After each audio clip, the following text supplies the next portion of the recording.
E da cotação do café, vamos para a análise de mercado, de acordo com previsões climáticas para os próximos meses.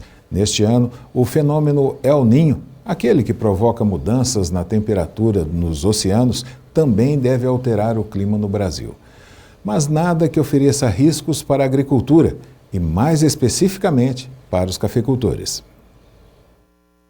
As recentes temperaturas baixas no sul de Minas, com riscos de geada, não trazem muita preocupação à cafeicultura, mesmo apesar da influência do fenômeno climático El Niño, explica este agrônomo da Fundação Procafé.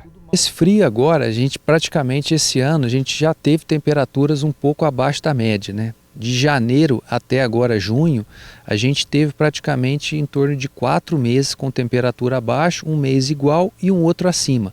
Mas praticamente esse frio não vai impactar tanto em relação à planta, né?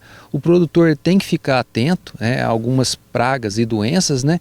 Principalmente agora com esse frio um pouco mais intenso e umidade, a foma, que é uma doença que aparece nessas condições, ela tem incomodado um pouco esses produtores. O produtor tem que ficar atento, porque ao mesmo tempo que ele está colhendo, ele tem que fazer essa manutenção e essa proteção dessa planta para ela não proliferar e acabar desfolhando essa lavoura. Falando especificamente desse mês de junho, a gente teve temperaturas um pouco abaixo da média, né? Varginha, a temperatura ficou em torno de 0,4 graus, Carmo de Minas também um pouco a menos, né? Boa Esperança também.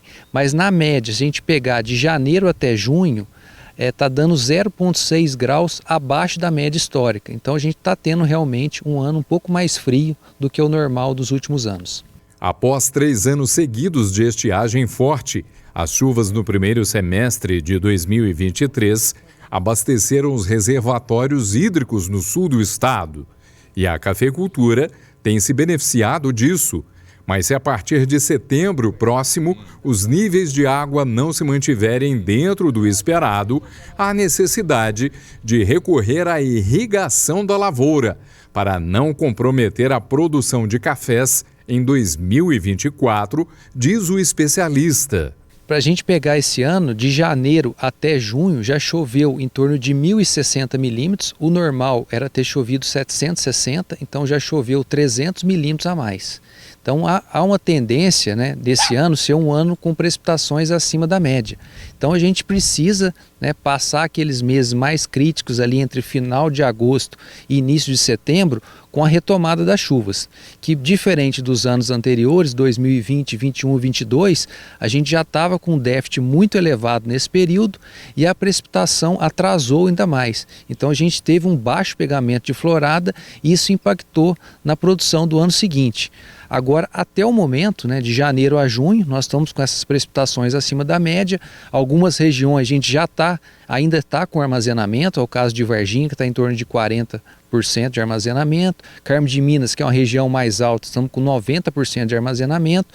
E já Boa Esperança, que é uma região mais baixa e mais quente, a gente já está com déficit hídrico na ordem de 40 milímetros.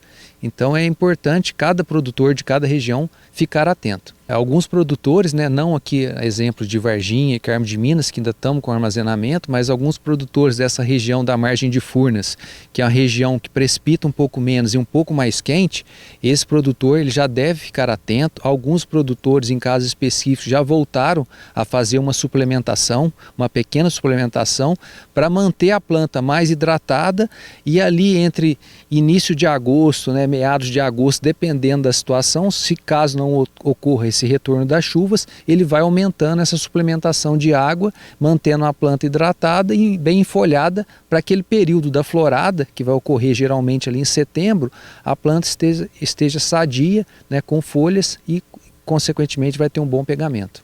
Durante a safra, o cafeicultor fica muito focado na dinâmica da colheita e acaba esquecendo de observar alguns sinais que o cafezal já está indicando, se existem doenças ou mesmo a falta de água.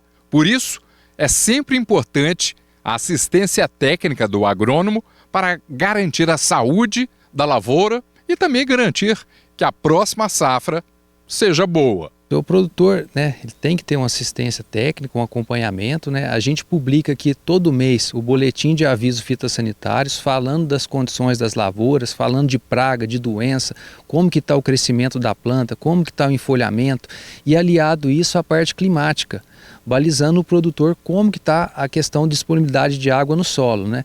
O produtor mais tecnificado, né, que tem uma irrigação e tem um acompanhamento, ele pode, né, se orientar através desses técnicos e com base nisso ele balizar esse retorno, né, da irrigação, dessa suplementação de água, para ele garantir essa produtividade futura em 2024.